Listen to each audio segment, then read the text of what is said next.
Welcome to People's Republic with Brianna Griffith. We bring you news and analysis from the front lines of the global struggle for social and economic justice. I'm your host, Brianna Griffith, and here's what's going down in your backyard and across the world.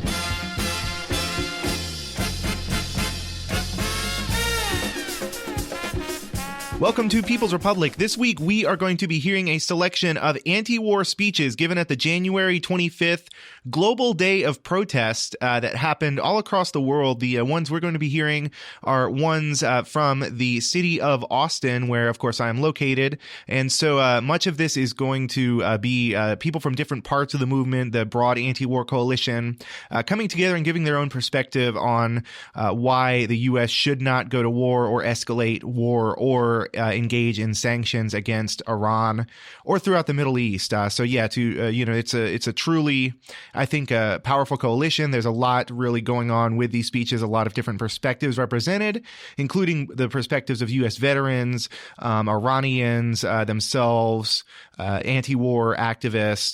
There's Pedro Gatos, and who's a host of another show based on Co-op Radio 91.7 Austin, who has an interesting geopolitical perspective. There's an organizer with the Alliance for Global Justice. So there's so much, I believe, represented here, and I hope that you get a lot out of this. I hope that the diversity of voices, of course, the Palestine Solidarity Committee, the true diversity of voices represented within this, I think, is very, very crucial for building this kind of strong coalition.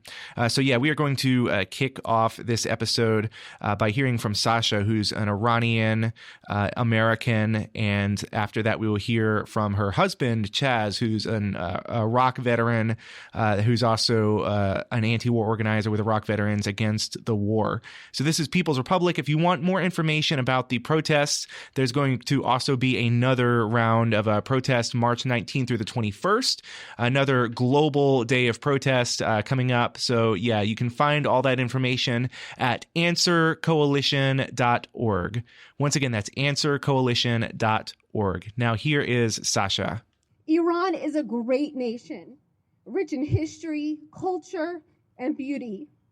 It's full of scientists, physicians, poets, artists, authors, and teachers.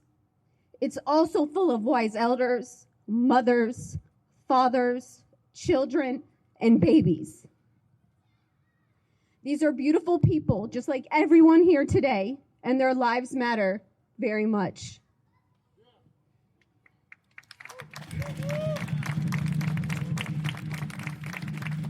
For many years, the people of Iran have faced great injustice, not only by the hands of the regime, but our government as well. The great nation of Iran is becoming poorer and poorer because of economic sanctions imposed by our government. The last 3 years, the people of Iran have suffered and faced the most pressure due to the toughest sanctions to date that have been implemented by our government. Sanctions do not harm the corrupt regime in Iran, as they are mostly wealthy. They harm the people of Iran, the small business owners, the middle class, and the lower class. They block much-needed medications and basic nutritional needs for many innocent families. This does not affect the wealthy and corrupt regime. The unemployment rate is climbing and crippling so many innocent civilians. Many people, including children, are dying from these sanctions. Again, not the corrupt government members there who do not care about the people. The president of Iran's Academy of Medical Sciences has written many letters to the United Nations. The letters regarding patients needing organ transplants, cancer-fighting medications, and medical equipment being denied with no answers. This is a result of sanctions imposed by our government. This is a silent war.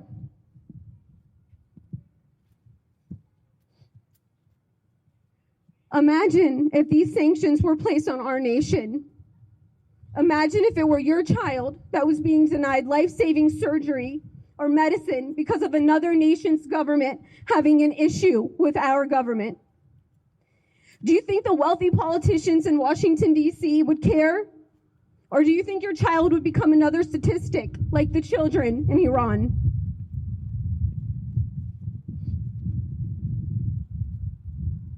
We must start becoming as vocal against sanctions as we are about stopping direct military conflict with Iran.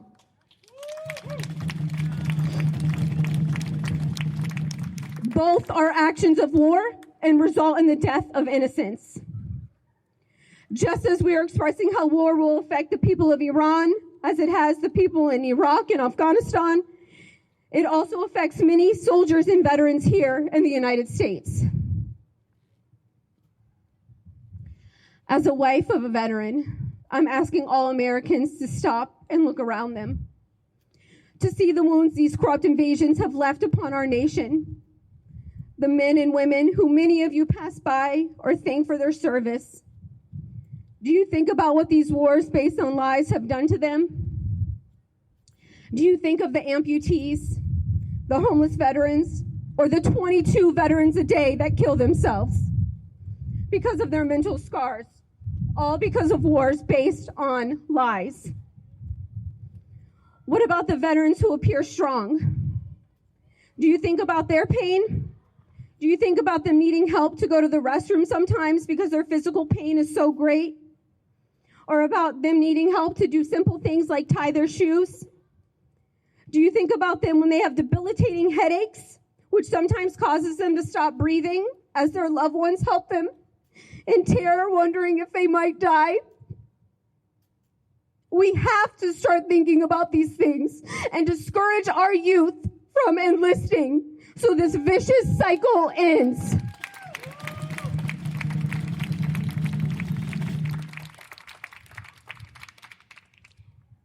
War will never bring peace. It doesn't only kill the bad guys. It kills many innocent people who had a dream and goals, just like you and me. It not only affects the nation we attack, but it harms our nation as well. The homeless population here, flooded with homeless veterans who can't recover from their mental scars, continues to grow as we look to send more troops into yet another war based on lies. The people of Iran are not our enemy. Our enemies are those who profit off of sending young men and women to die or kill countless people in other nations.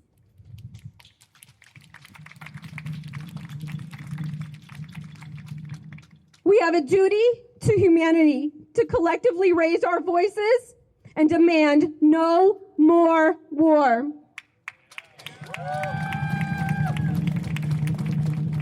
And to end sanctions. Please start by calling your local representatives and demand they end sanctions in Iran and to bring our troops home. Thank you. That was Sasha, an Iranian American, speaking out against the war on the January 25th days of protest.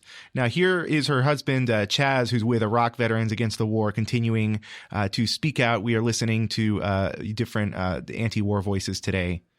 The whole premise for everything that I'm going to speak on today just comes off of one major concept that I see over and over again being missed, and it's a question that I think we all can ask, and I don't think anyone can able to actually give a real truthful answer about it, and it's how much is a life worth?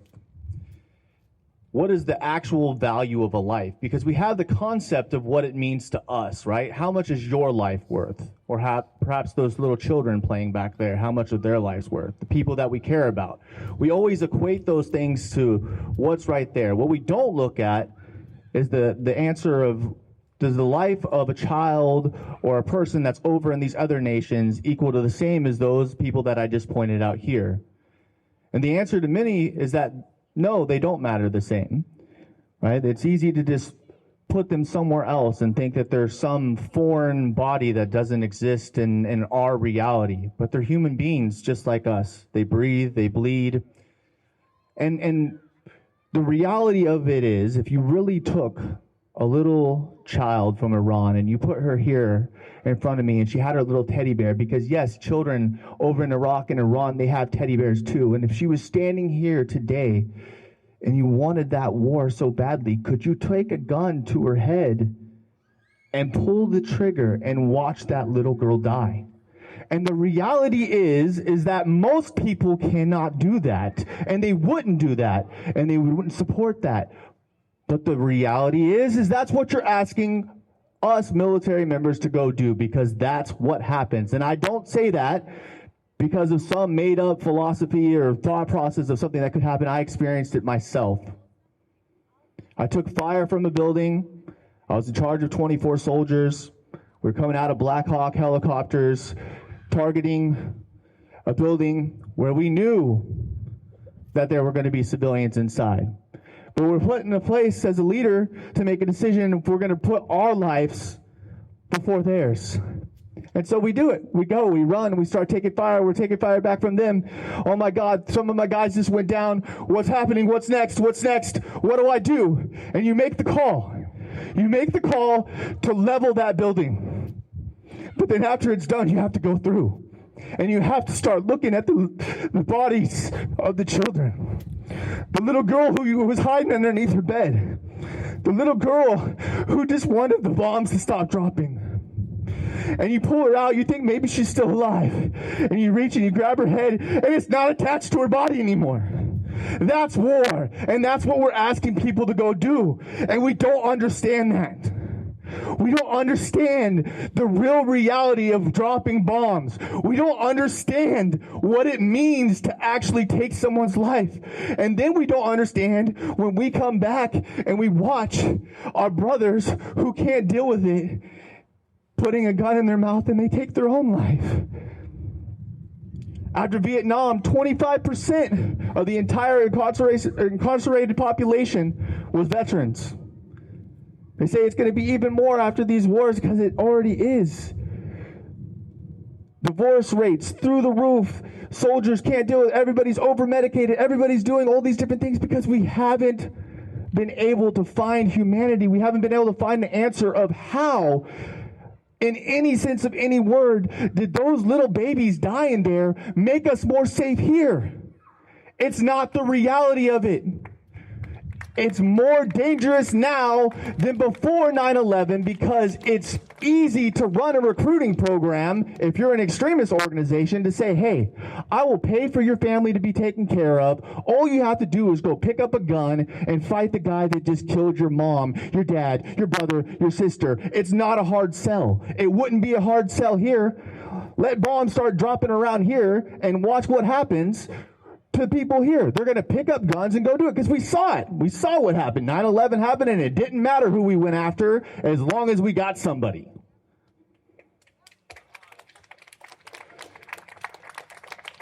It has to end. And the reality is we sit at $22 trillion in debt, having spent $6.4 trillion on these wars so far. We could pay to feed and house every single human being on the planet. We don't need money for bombs. We say we don't have money for the homeless people down here on the street. We can't give somebody a house. We can't make sure that people are taken care of. It's all free handouts. We don't have money for that. How could we afford these things? We spend more than the next 7 nations combined on our military. We're 37% of the entire world's military budget. Here, we don't need that. 54% of our entire budget, our fiscal budget, is for the military. So we're saying we don't have money for food, we don't have money for education, we don't have money for this, we don't have money for that, but we sure got money for bombs. We sure got the ability to send some poor kid from out in the middle of nowhere who just wants to be able to get some free education. We can sell him on that, and then we can go ship him off to kill someone else's baby. And then when he comes back and he hangs himself, we'll give his mom a folded flag and say, hey, thanks. Your son was a hero. You're not a hero. I hate to break it to you. I'm not a hero. I certainly don't look myself when I look in the mirror and say, oh God, I'm such a hero for going out and killing babies. And that's the reality of war. And until we are willing to stand up and actually say no more and actually hold the people accountable that set this all up on lies, it will never change.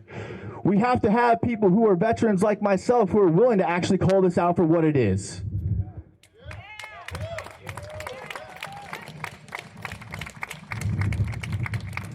And the thing is a lot of people, people who are walking by or maybe listen to this, they'll sit there and say, oh, look, it's another Democrat crying about this, that, and the other thing. I don't fall under any political party. I don't have an agenda on all that stuff. I'm not selling anything. What I'm saying is that war, I don't care if you're left, right, middle, gay, straight, black, white, blue, is wrong. That's it.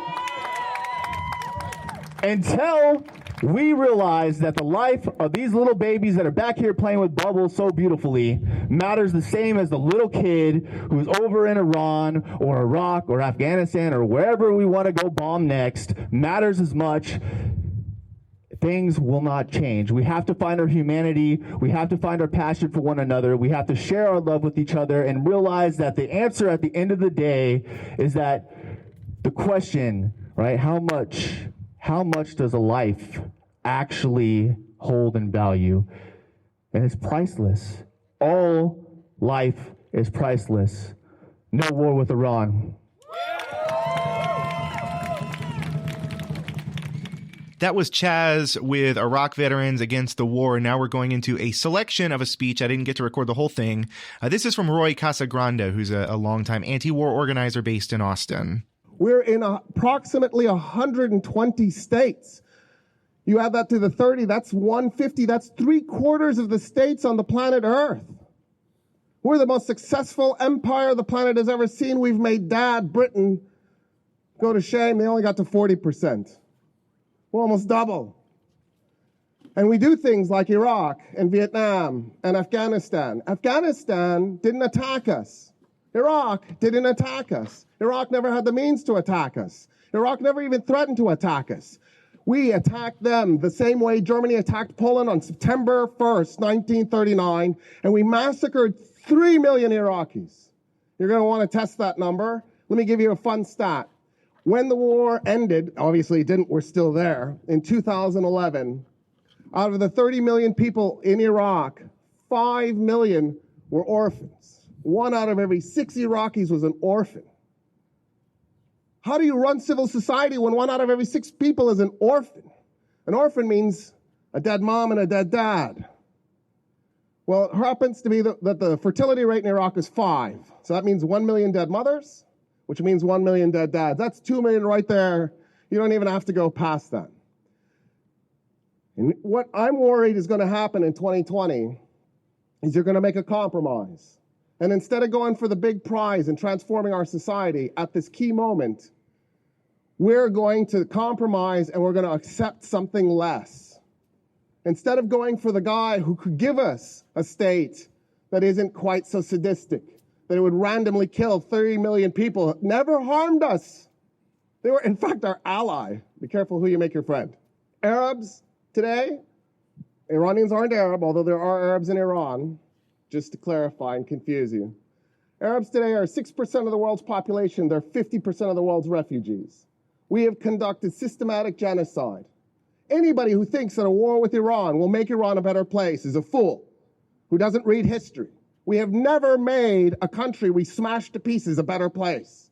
If that were true, why don't we do this to Chicago and Detroit? They need help. It's because what we do to them overseas is plunder them, take their wealth back, so that a tiny wealthy elite can benefit at the expense of everybody, including us. What we need to do is we need to make sure we don't compromise and pick another imperialist. And this time, of course, it would be a democratic imperialist. That doesn't help any. Just for example, Bill Clinton, during his 8-year reign of terror over Iraq, killed about 100,000 Iraqis a year by imposing the most brutal sanctions ever imposed on a state. We literally cut off Iraq's medicine and food supply. The UN estimates that of the 800,000 people who died during Clinton's time in office in Iraq, 500,000 were aged 5 and under. We murdered 500,000 babies. How do we sleep at night?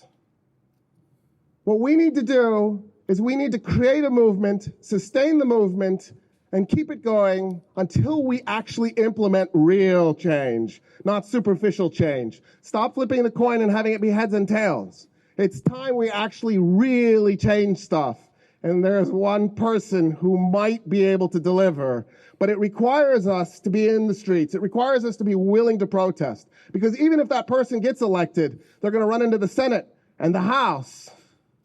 They're going to run into the states and the state legislatures. They're going to run into the corporations and the banks. It's Bernie. Thank you. I'm done.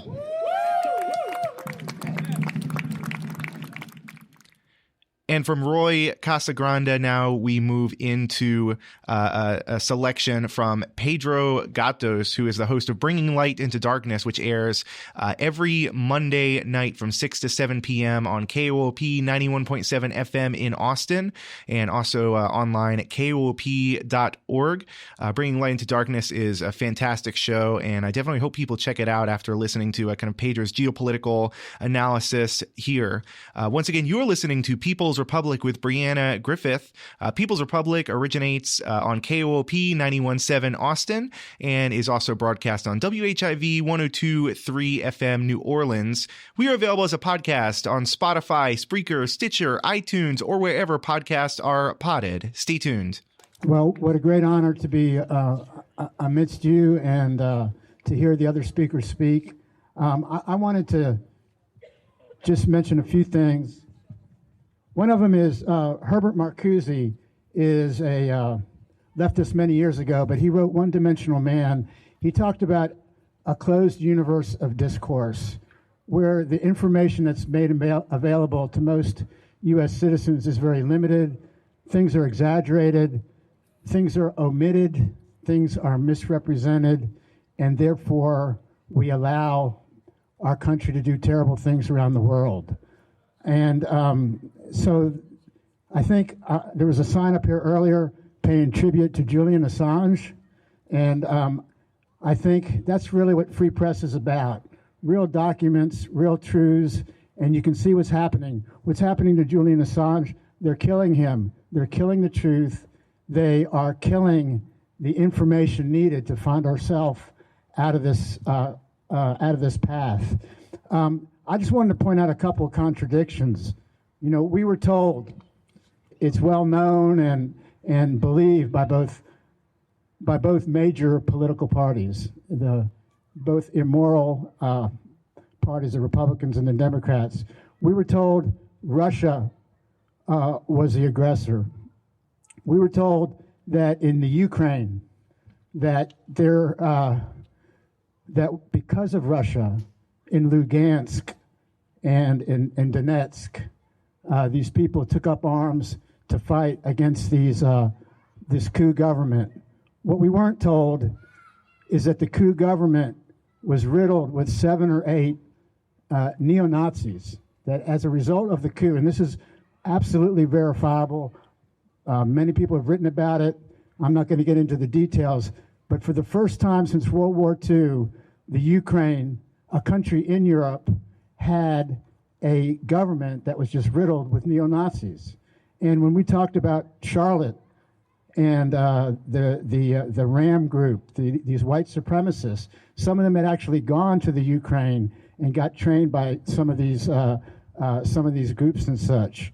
The United States claims Russia is the aggressor, yet according to David Vine in his very important book, Base Nation, How U.S. Military Bases Around Abroad Harm America and the World, in 2015, that at that time, which is just a year after the Ukraine a coup, and let's be clear, it was a coup, the United States had 800 U.S. military installations around the world. Russia had maybe 2 or 3 outside the former Soviet Union. We have to use common sense. We have to use just plain, straight out deductive reasoning to see through and to see these lies after lies. There's a sign right here in the front. U.S. foreign policy is scary as hell. I wanted to just shift the attention. So I got all these notes, but I'm just going to speak from my memory here. On this radio show I do, oftentimes we're presenting information, and we present the sourcing and specific information, not yelling and screaming, but looking at why is it that in Iraq, before we went into Iraq, there was no terrorism, and now it is a terrorism major stronghold. Why is it that in Libya in 2011, Libya was the country with the highest human development index in the whole world, in the African continent of 54 nations or 55 nations. Why is it that that nation was determined to have the humanitarian problem? For those of you that aren't familiar with Human Development Index, it's life expectancy, it's education, it's basically quality of life. Nobody, if you had children, there was not a better place to live in the continent of Africa than Libya, and that's the one that we overthrew. And now it's what? It's just teeming. It's a rat's nest of jihadists. Slavery has returned to Libya. That's what the foreign policy has done. When you look at nations like Ecuador, and you look at Bolivia, you look at the side that we're on versus Correa and his 10 or 13 years in office, and Evo Morales and their 10 years, there are measurable, these are measurables. The Center for Economic Policy Research out of Mark Weisbrot's group, who documented that our sanctions in Venezuela has killed over 40,000 people. The sanctions in Iran are worse, and Iran's a much bigger nation. We can be assured that these concerns about sanctions that have been expressed and documented here are real. And the last thing I just wanted to kind of blend into all of this, it has to do with, just last week was Dr. Martin Luther King's, President's Day, and his words, of course, his principles are embedded in many of his speeches, but his most powerful ones in my mind were the casualties of Vietnam in February of '65, and then silence his betrayal exactly 1 year before his death. And he talked about national allegiances, and he said, we are compelled as world citizens, I think, to do the right thing. And he said, move beyond the prophesying of smooth patriotism to the high grounds of firm dissent. You've heard dissent today, based upon the mandates of conscience and reading of history. So when you say reading of history, these are the examples. Why is it that everywhere we go with our foreign policy, without absolute exception since World War II, that the side we're supporting is a side where the government is much worse at delivering the basic needs to their people? If you study this one after another, we mentioned 4 or 5 nations, it just points to a sickness that is real. But when you control information and the types of things that we are very aware of with our mass media and stuff, then this universe of discourse gets sizable amounts of the U.S. population to kind of go along. So anyhow, and just to kind of finish up, Dr. King said the greatest purveyor of violence in the world today is my own country, okay? I cannot be silent. You've heard of this quote before. But that violence comes not in the form of just wars. It comes in the form of sanctions. We are a lawless country. The only sanctions that are permissible under international law are those that are endorsed by the UN and its Security Council. None of our sanctions are endorsed. We unilaterally do what we want to do, whether it's under President Obama, a Democrat, or a Republican. And as the younger folks that were up here said, we need to take our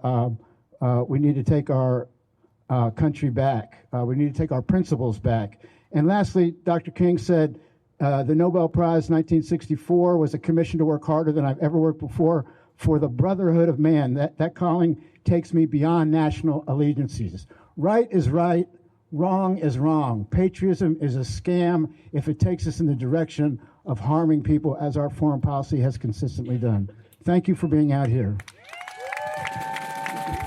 That was Pedro Gatos, the host of Bringing Light into Darkness. Now from Pedro, we are moving on. Now we are going to hear a selection from Pastor Jim Rigby. Well, I apologize for overdressing. I was at a funeral, which kind of brings it home. Because when you see the sadness and the sorrow of one family, and you try to take in, I think I'm so grateful to Sasha and Chaz for their testimonies today. To me, that's the foundation of what we're talking about. Whichever side of the bomb you're on, you get injured. Whatever side of the sanctions you are on, you get injured. Because if you're on our side of the sanctions, you have to lie about what you are as a country and as a person. And that begins to kill you from within.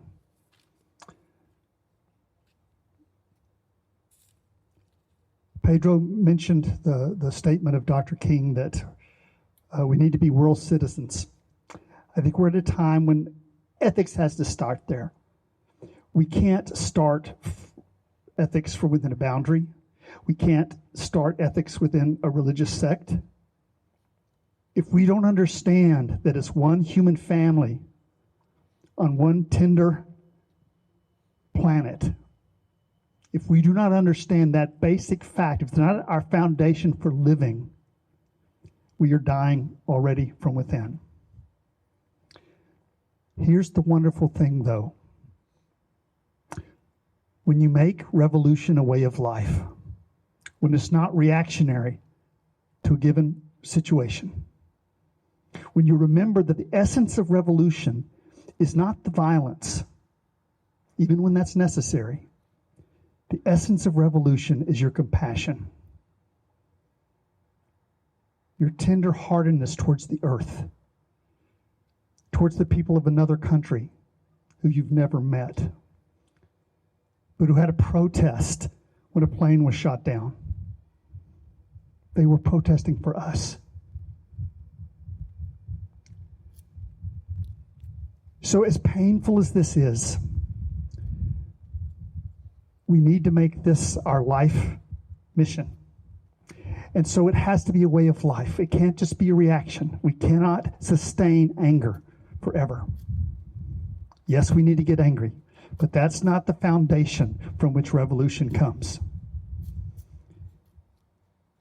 It's the compassion that brought you here for the people of Iran, for the people of the Middle East, for the people all over the world who suffer under the heel of our country.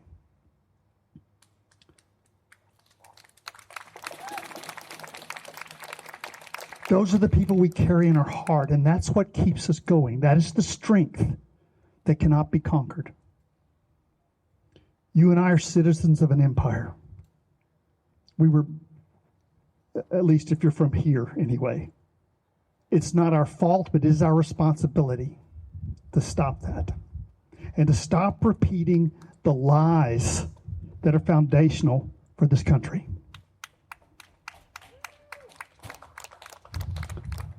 Every time we celebrate the false story of Thanksgiving, right? Every time we tell the narratives that we know are not true, that are based on imperialism and colonialism, we lose our way again. This does not have to be a weary road. It will be a painful road, most likely. But you will be with some of the best people you'll ever meet. One revolutionary said the two gifts of activism are loving friends and living dreams.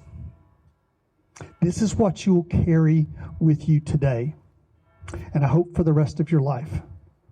Thank you so much for being here. I believe the work that you are doing is sacred work.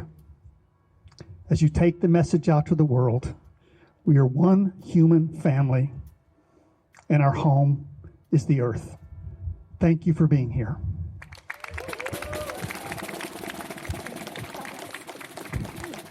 That was Pastor Jim Rigby that we just heard. And we have time for a couple more speakers on this episode of People's Republic. Again, this entire episode is dedicated to the no war with Iran cause, essentially. The Answer Coalition, of which I am a part, full disclosure, brought together basically a very large kind of global day of protest on January 25th. So these are speeches that were given from the Austin protest in particular. There are going to be other protests coming up very soon in March, from March 19th through the 21st, depending on the city. There's going to be another global day of protest that's going to coincide with the 17th anniversary of the large Iraq War protests and truly historic anti-Iraq War protests. We are going to have more information about that on answercoalition.org, where you can find the entire information there as it becomes available. So this is Adrian with the Alliance for Global Justice. Hello, everybody. One of the reasons why I'm late is because of the explosion that happened in Houston. Another manifestation of capitalism out of control, where they allow for these deadly industries to be built right next to working class communities. How in the world do you justify that if you're not driven by this madness of capitalist profiteering? To where you're willing to put the well-being of working class families at stake. And everybody who's been affected in Spring Branch, Texas today is a working class family. There are no wealthy oligarchs. There are no wealthy capitalists affected by environmental injustice. In the same way that we in Alliance for Global Justice have for years been promoting and advocating for the rights of the people who are resisting the belligerence of empire. Because what we're talking about tonight, and I don't think I can add to anything that Brianna just expressed. In reality, all the key points I heard are right on target. It is the systemic manifestation of empire across the world that we are again and again and again subjected to. Imperialism has no end unless we, the people, decide to put a stop to it. It is that clear. And the problem is that we are at a crossroads in how we build this movement and how we inform our determination to oppose capitalist imperialism. Because you cannot have a critique of the system unless it is fundamentally grounded on an understanding that capitalism inevitably leads to imperialism. It is that simple.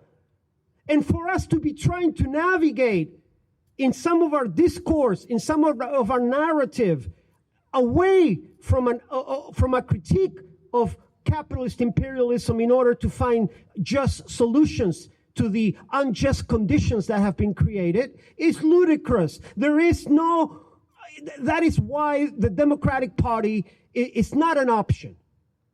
Because they have no critique, they have no analysis of the very imperialist system that they're a part of. Alliance for Global Justice believes that people have a right to their self-determination without the interference of the brutality of empire and the brutality of the forces of empire that they keep sending down our throats. Forces of oppression that are constantly threatening our ability to organize in resistance to oppression. Don't talk to me about nonviolence when you're constantly subjecting me to violence. Every single day of my life, I've been subjected to the violence of the state, the violence of imperialism. Don't talk to me about immigrants not having a right to come here when it is the policies of our brutality, when it is the policies of our imperialist capitalist interests that are subjugating our people across the Americas and across the world to have no option. Who wants to leave their families behind? In whose mind is that comprehensible? that someone would choose for no reason to leave. They are leaving in the vast majority of cases because of conditions that are being created by the belligerence and the brutality of empire. And that empire lives here. And our country is experiencing an awakening. We are not that far from where Germany was in the 1930s. In other words, the right wing is consolidating their stuff. But I'm going to tell you something, and this is not a promotion by any chance. But the fact that there are millions of people willing to get behind some of the rhetoric that Bernie Sanders is putting out there means that they're not necessarily, not everybody in this country is buying the bullshit. Not everybody's buying the neo-Nazi fascist bullshit. When somebody gets behind universal health care, when somebody's getting behind forgiveness of debt, when somebody's getting behind, getting corporations to pay their dues, we have an opportunity as the left to organize around that. It doesn't matter what we think about Bernie Sanders. This is our opportunity. This is an opportunity to grab onto those millions of people and take them where we want to take them, where we need to take them, into a socialist America.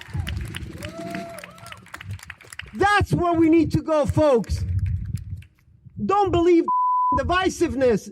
It's, the electoral politics is not what's going to get us there. Electoral politics is a manifestation of a corrupt system. On the other hand, do not miss any opportunity to organize around momentums that manifest themselves historically. And this is the momentum in which we find ourselves. We either organize and do our job, or we miss the train.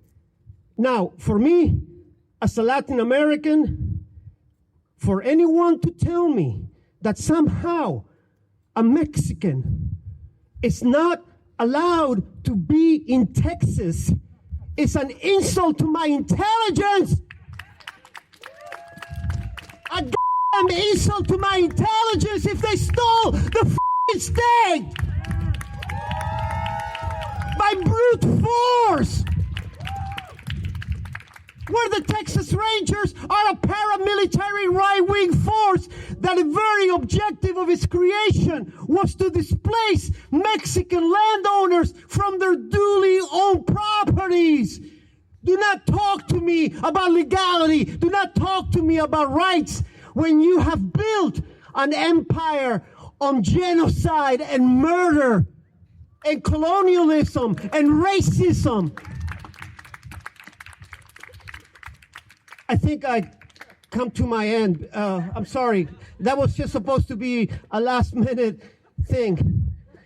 I appreciate my comrades having given me the opportunity, and all the best to our working-class comrades in Houston who have been subjected to a horrible act of environmental injustice. There is no way that those facilities should have been allowed to be built in such close proximity to working class households. It is a miracle, folks, that more people have not been hurt.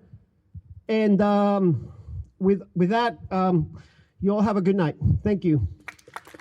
That was Adrian with the Alliance for Global Justice. Now we have time for one more speech.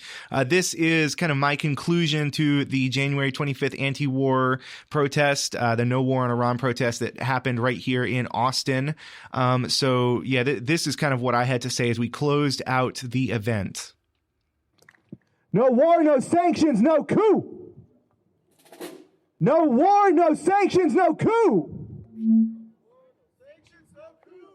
No war, no sanctions, no coup. No war, no sanctions, no coup. No war, no sanctions, no coup. I want to thank you all again for coming out. As some of you might have noticed, this past week was Martin Luther King Jr. Day. The largest MLK Day march in the country happens every year just a little south of here in San Antonio. with hundreds of thousands of people taking to the streets. Some people will say that this taking to the street, this direct action, this kind of protest accomplishes nothing, and that we should only vote and nothing else. We have to change from voting and whatnot.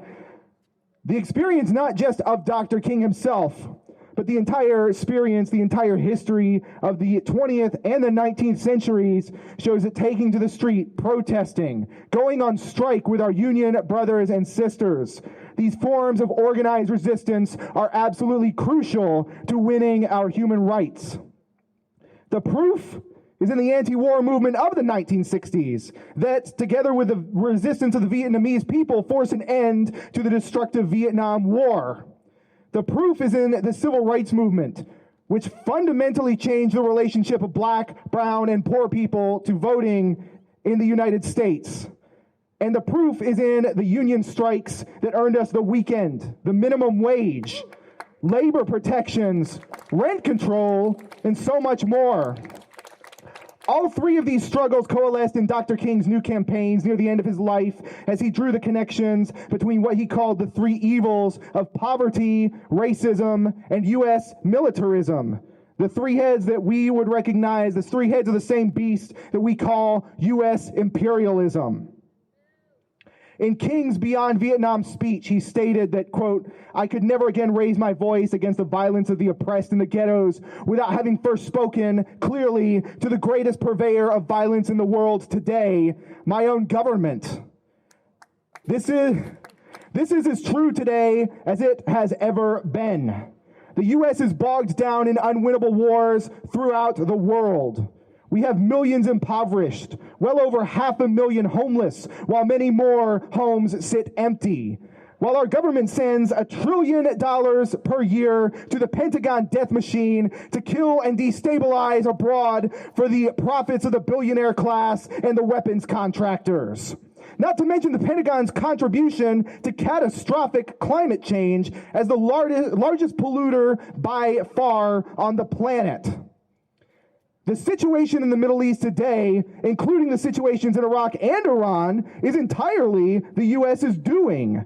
Both Iran and Iraq had post-colonial governments that were secular in nature, progressive-leaning, and that attempted to harness the mineral and other material wealth of their respective countries to provide for the betterment of their people in some way or another. The U.S. rewarded those governments by overthrowing them in violent coups.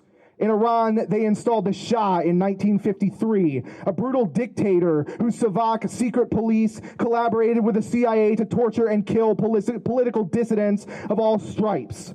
In Iraq, they overthrew socialism to install a nationalist by the name of Saddam Hussein. That was the CIA's doing.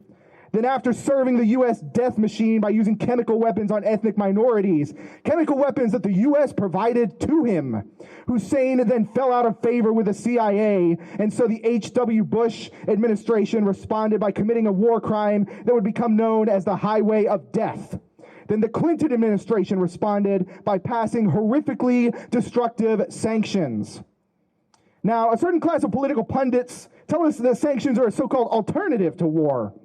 That's nonsense.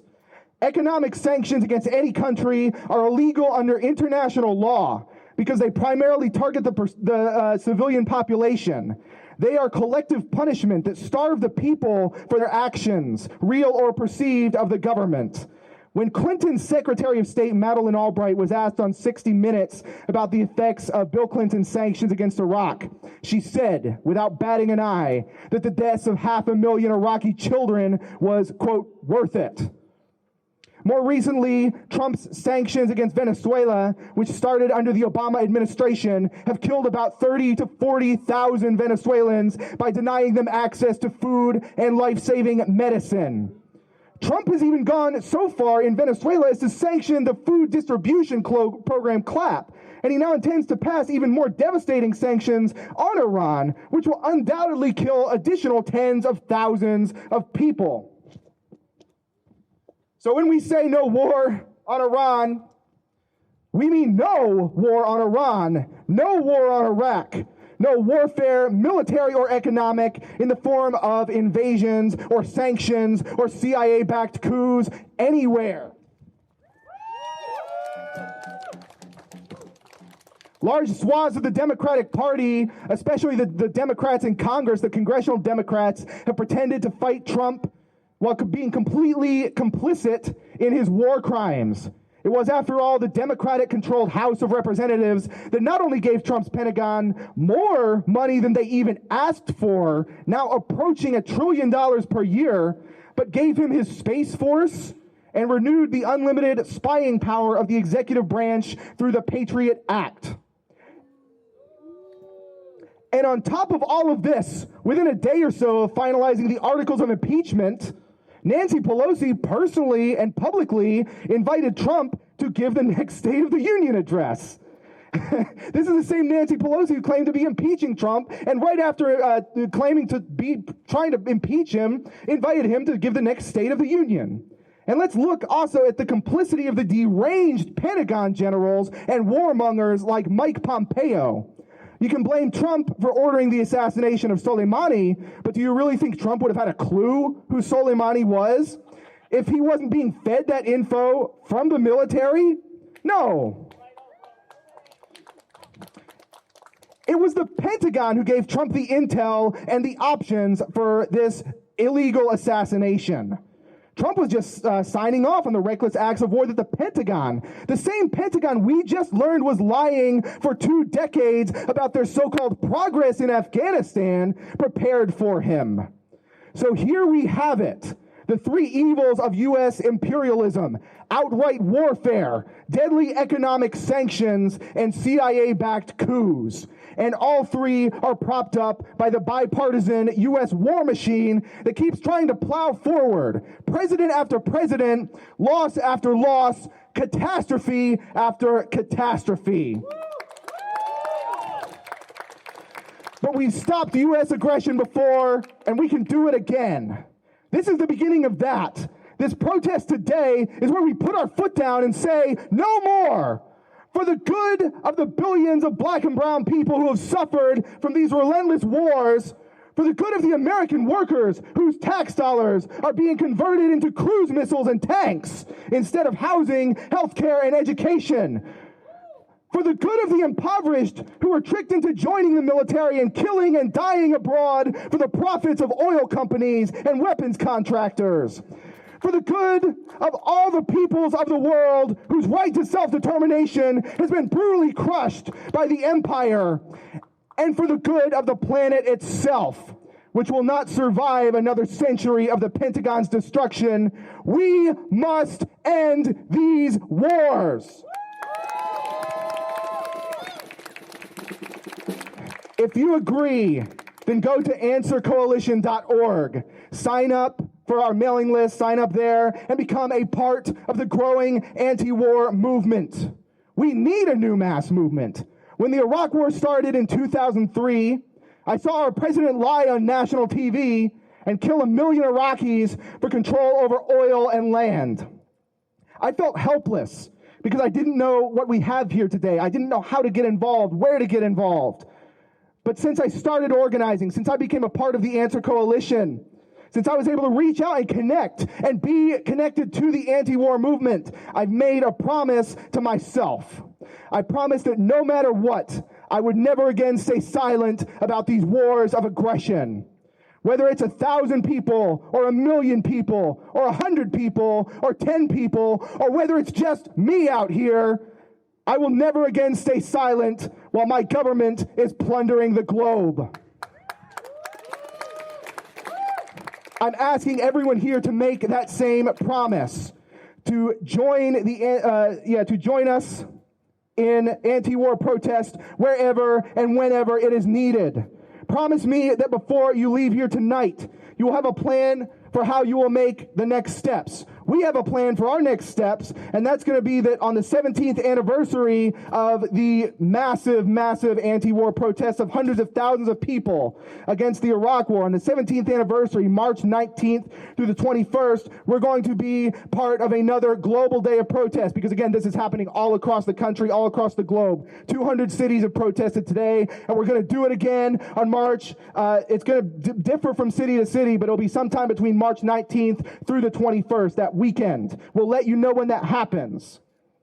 Reach out to an organization or a speaker you liked tonight and stay active. And if you want to know when the next protest is happening, once again, visit answercoalition.org to sign up and receive notifications and join us. Together, we will win because we have to win.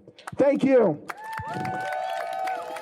That was me, Brianna Griffith, speaking at the anti-war, the No War on Iran protest, which took place in Austin as part of a global day of protest where over 200 cities came together across the world to say no war on Iran and U.S. out of the Middle East. So we are also, of course, having, as I mentioned, the organization that I'm a part of, the Answer Coalition, is having another global day of protest, or is participating in another global day of protest that's going to take place March 19th through the 21st to coincide with the 17th anniversary of the major historic protests against the Iraq War that happened in 2003. So yeah, if you want more information, you can go to answercoalition.org, or you can find the Answer Coalition across social media in your city, where you should be able to find a protest of your own. So we're going to close it out there. And yeah, we'll be back next week. I hope you enjoyed, and I hope this was a kind of empowering experience. That's all we have for this week. You have been listening to People's Republic with Brianna Griffith. People's Republic originates in Austin, Texas, and is also available as a podcast on Spotify, Spreaker, Stitcher, iTunes, or wherever podcasts are podded. You can also find us on Facebook and Twitter at People's Radio ATX for more news and analysis. We are out of here.